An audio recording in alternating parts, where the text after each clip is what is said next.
వర్షనే ప్రపంచంగా బతుకుతున్నట్టున్నాడు. అందుకే ఇలా ప్రతి వస్తువుని గుండెల్లో తన జ్ఞాపకాలను భద్రపరుచుకున్నాడు. చూడండి రామరాజు గారు. ఏంటి వర్ష ఇది కొత్తగా? నాకు గారు అని మర్యాద ఇచ్చి దూరం చేస్తున్నావేంటి? నేను నీ రామరాజుని. పిలిస్తే రామరాజు అని పిలువు, లేదా బావా అని పిలువు.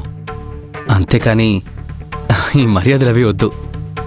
అలా అని కాదు, కొన్నిసార్లు కొన్ని తప్పవు. ఆహా, అదంతా నాకు తెలీదు. నువ్వు నన్ను గారు అని దూరం చేస్తే నేనది అస్సలు భరించలేను. నువ్వు నన్ను రామరాజని కాని బావా అని గాని పిలవాల్సిందే. లేదంటే నేను అస్సలు ఒప్పుకోను. రామరాజు ప్రేమకి ఏదో విధంగా నేను అడ్డుకట్ట వేయకపోతే ఇది ఎటుదారి తీస్తుందో ఏమో. సరే రామరాజు, కానీ ఇలా గాజులు కర్చీఫ్లు తీసుకొచ్చి చిన్నప్పటి జ్ఞాపకాలంటూ ఊరికి నన్ను విసిగించకు. అది కాదు వర్ష. నువ్వు చిన్నప్పటి జ్ఞాపకాలు గుర్తుపెట్టుకున్నావని నేను గుర్తుపెట్టుకోవాలని లేదు కదా. ప్రతిసారి నన్ను ఇలా ఇబ్బంది పెట్టుకో. సారీ రామరాజు, నిన్ను హర్ట్ చేయక తప్పడం లేదు. నేను నిన్ను దూరం పెట్టకుండా ఇలాగే చనువేస్తే నన్ను వర్ష అనుకుని నీ ప్రేమని ఇంకా పెంచుకునే ప్రమాదం ఉంది.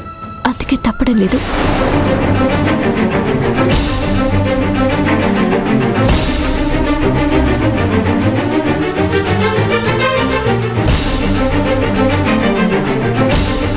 ఈ మాత్రానికే వర్ష ఎందుకంత ఫీల్ అవుతుంది?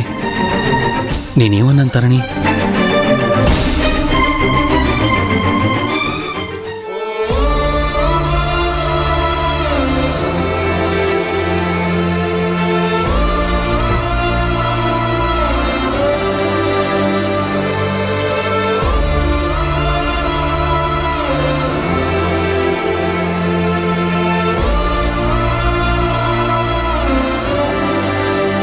ఎక్కడున్నావు చెల్లి? నేను నిన్ను అమ్మని వెతుక్కుంటూ బయలుదేరాను, కానీ నా ప్రయాణం అనుకోకుండా ఇటు మలుపు తిరిగింది. నేను ఏదైతే బాధ్యత భుజాన వేసుకుని ఇక్కడికి వచ్చానో ఆ పని త్వరలో పూర్తి కాబోతుంది. ఆ పని కాగానే నేను నిన్ను అమ్మని వెతుక్కుంటూ వస్తాను, మిమ్మల్ని కలుసుకుంటాను. వర్ష,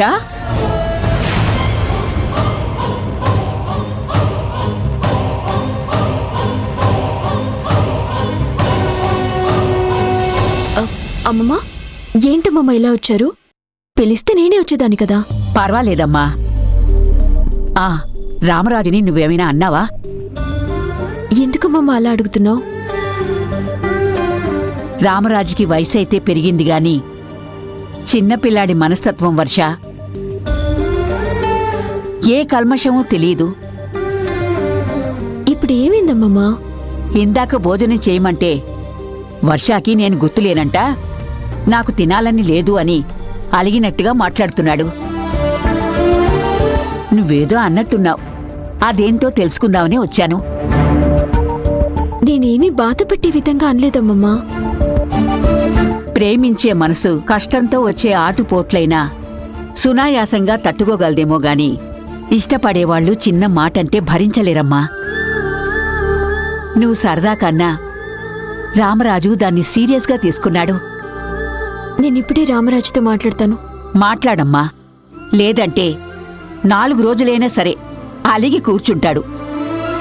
అన్నం ముద్ద కూడా ముట్టడు. నువ్వంటే అంతిష్టం వాడికి. నేను చూసుకుంటానమ్మమ్మా.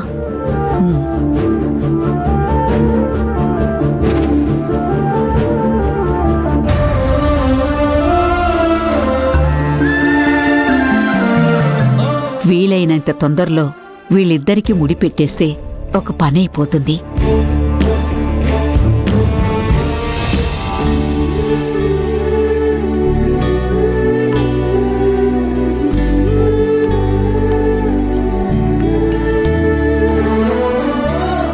రాజు,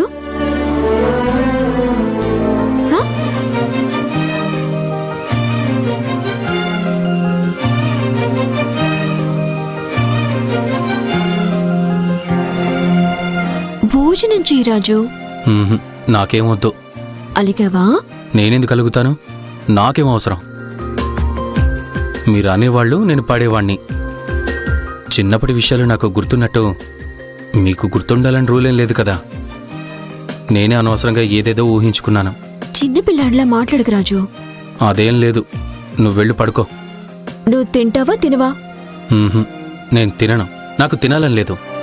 అది కాదు రామరాజు, కొంచెం అర్థం చేసుకో.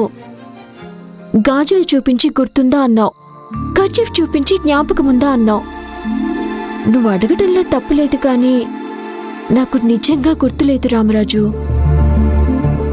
నేను కూడా గుర్తులేనా? నన్ను మాట్లాడివ్వు ప్లీజ్. సరే చెప్పు. నేను తప్పిపోయినప్పుడు నా వయసు ఎంత? 8 ఏళ్ళు. మరి నీ వయసు? 10 ఏళ్ళు కదా. నీకు 10 ఏళ్లున్నాయి కాబట్టి, నువ్విక్కడ అమ్మమ్మ వాళ్ళతో ఉంటున్నావు కాబట్టి నీకన్నీ గుర్తున్నాయి. కాని నాకు 8 ఏళ్ల వయసుకి ఇవన్నీ ఎలా గుర్తుంటాయి? నీతో ఆడుకోవటం, అల్లరి చేయటం తప్ప ఇంకేమీ తెలియని ఆ వయసులో ఇన్ని గుర్తుపెట్టుకోగలమా నువ్వు చెప్పు? నువ్వు ఏవేవో వస్తువులు తీసుకొచ్చి అది గుర్తుందా ఇది గుర్తుందా అంటే అప్పటి నా వయసుకి ఇవన్నీ సాధ్యమా రామరాజు? మనిద్దరం మంచి ఫ్రెండ్స్ అయి ఉండొచ్చు, కలిసి ఆడుకొనుండొచ్చు. కానీ నేనెక్కడో పెరిగి పుట్టిన పేరుని, కన్నవాళ్ళనే మర్చిపోయిన దాన్ని. ఈ జ్ఞాపకాలు ఎలా గుర్తుపెట్టుకుంటాను? నిజమే వర్ష, నేనంత దూరం ఆలోచించలేదు. నేను నీకు అదే చెప్పాను రామరాజు. కాకపోతే కాస్త చిరాకు పడుతూ చెప్పుంటాను. చిరాకు పడినందుకు సారీ చెప్పమంటే చెప్తాను. వద్దు వర్ష, నువ్వు నాకు సారీ చెప్పడమేంటి? అయినా నాదే తప్పు. నీకివేవీ గుర్తులేవని బాధపడ్డానే కానీ ఇంత లోతుగా నేను చూడలేదు. నా పిచ్చిగాని నీకెలా గుర్తుంటాయి? ఇప్పుడు పూర్తిగా అర్థమైందిగా? బాగా అర్థమైంది. మళ్ళీ ఏవైనా వస్తువులు తీసుకొచ్చి గుర్తుందా అని అడగవు కదా? అస్సలు అడగను. ట్రంకు పెట్టికి తాళం వేసి పైన పెట్టేస్తాను.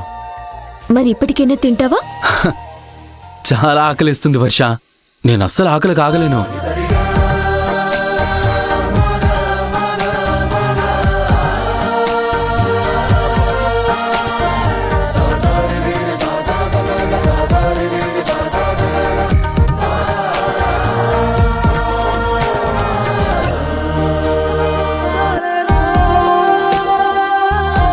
నువ్వు చాలా మంచివాడివి రామరాజు. వర్షం మీద విపరీతమైన ఇష్టం పెంచుకున్నావు. వర్షవి నువ్వే కదా?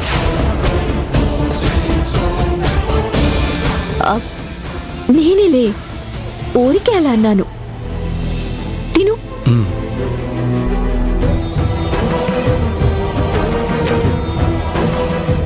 రామరాజుకి వర్షం మీదున్న ప్రేమ ఎటు దారి తీస్తుందో.